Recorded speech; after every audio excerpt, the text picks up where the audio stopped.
अनेकांच्या पोटातील ओठावर येणाऱ्या गोपितांची बिनधास्त मांडणी करणारं बातमीपत्र। कुणबी नोंदी असूनही प्रमाणपत्र मिळत नव्हतं, मात्र आता प्रमाणपत्र मिळणं सोपं होईल। मराठा समाजाला वेगळं आरक्षण देण्याचा निर्णय सरकार घेईल। फडणवीसांनी दिले होते, मात्र ज्याच्या कुणबी नोंदी आहेत त्यांचा निर्णय झालाय।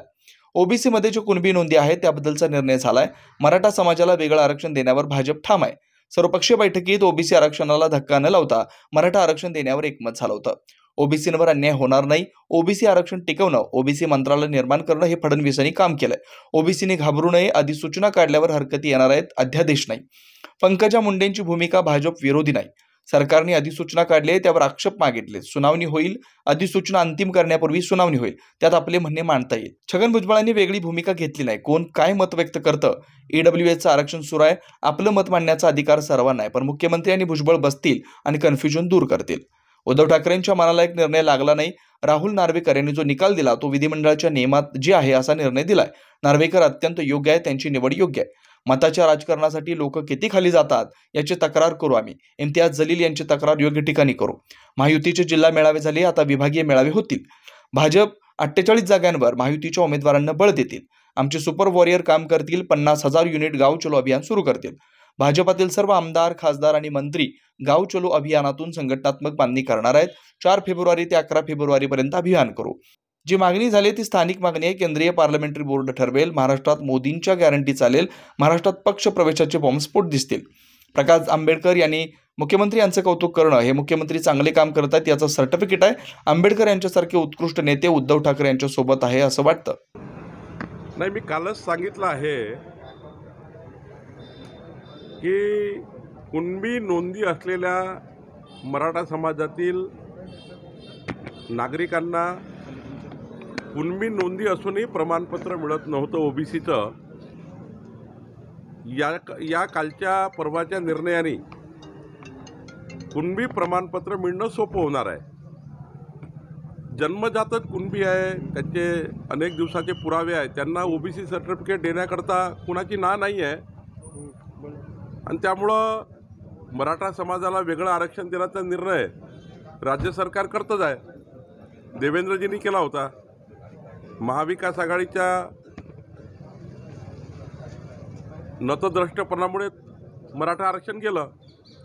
आता पुन्हा एकदा एकनाथ शिंदेजी आणि हे सरकार मराठा आरक्षण देत आहे। पण ज्यांचा ऑलरेडी कुणबी नोंदी आहे त्यामुळं त्यांना ओबीसीमध्ये घेण्याचा निर्णय आणि ते सोपी पद्धती करण्याचा निर्णय झाला आहे असं मला वाटतं आहे। छगन भुजबळ सत्तेत राहून आंदोलन करणार आहे, ते म्हणतात की ओबीसीत वाटेकरी वाढले, ओबीसीचं आरक्षण धोक्यात आहे। नाही, एकदा समजून घेतलं पाहिजे सर्व की ओबीसी समाजामध्ये जे ऑलरेडी आहेत, कुणबी नोंदी आहेत, त्याबद्दलचा निर्णय मला वाटतं परवा झाला आहे। त्या व्यतिरिक्त निर्णय अजून झाला नाही असं दिसतं आहे। आणि मराठा समाजाला वेगळं आरक्षण देण्याबद्दलचा निर्णय होणार आहे। ओबीसी आरक्षणाबाबत भाजपची काय भूमिका आहे, तुम्ही प्रदेशाध्यक्ष म्हणून काय स्पष्ट कराल? कारण की ओबीसी नेत्यांमध्ये, कार्यकर्त्यांमध्ये धाकधूक आहे। ओबीसी समाजाचं 0.01% आरक्षण कमी होणार नाही, याकरता भारतीय जनता पार्टीची संपूर्ण ओबीसी समाजाच्या पाठीशी भारतीय जनता पार्टी आहे। आणि मराठा समाजाला वेगळं आरक्षण द्यावं याकरताही भारतीय जनता पार्टीची भूमिका आहे। आणि याकरता सर्वपक्षीय बैठकीमध्ये स्वतः शरद पवार साहेब, स्वतः सर्व महाराष्ट्राचे नेते एकनाथ शिंदेजी समोर जेव्हा प्रोसिडिंग झालं, जेव्हा कार्यवृत्त झालं सर्वपक्षीय बैठकीचं, त्या बैठकीमध्ये हेच मान्य झालं आहे की ओबीसी समाजाला 0.01% धक्का न लावता मराठा समाजाला आरक्षण देण्यात येईल। हाच ठराव झाला, हेच कार्यवृत्त पारित झालं, त्यामध्ये आम्ही सर्वांनी सह्या केल्या आहेत। आणि एकनाथ शिंदेजी किंवा सरकार अशी कुठलीही भूमिका घेणार नाही ज्यातनं ओबीसी समाजावर अन्याय होईल। आणि ओबीसी समाजावर अन्याय होऊ देण्याची त्या ठिकाणी कुठलीही सरकार भूमिका घेईल। भारतीय जनता पार्टी नेहमीच ओबीसीचं पूर्ण आरक्षण टिकवणे, ते राजकीय आरक्षण टिकवणे, सामाजिक आरक्षण टिकवणे, शैक्षणिक आरक्षण टिकवणे, ओबीसींच्या सवलती देणे, ओबीसी मंत्रालयाचं निर्माण करणे, या साऱ्या बाबी देवेंद्र फडणवीस साहेबांनी केल्या आहेत। आणि त्यामुळं मला वाटतं ओबीसी समाजाने घाबरून जायची गरज नाही आहे। यामध्ये काही चुका झाल्या असतील किंवा ओबीसी समाजाला असं वाटत असेल की आमचं नुकसान होणार आहे, तर याकरता अधिसूचनेमध्ये तुम्हाला हरकती मांडण्याकरता वेळ दिला गेला आहे.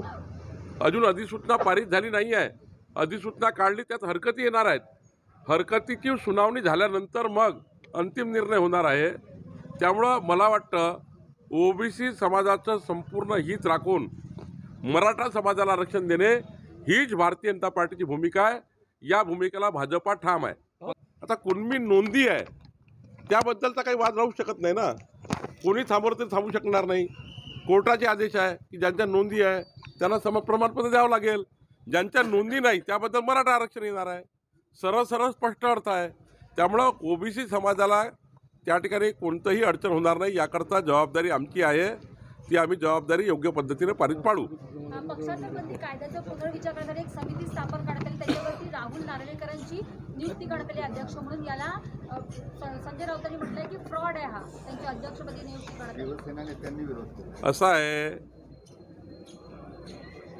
की उद्धव ठाकरेच्या मनाला एक निर्णय, म्हणजे त्यांना ही अपेक्षा होती का उद्धव ठाकरेंनी निकाल लिहून द्यायचा आणि राहुल नार्वेकरांनी वाचायचा, असा त्यांचा सूर होता. त्यांना असं वाटलं आपल्या मनाने जे वाटतं तो निकाल आला पाहिजे.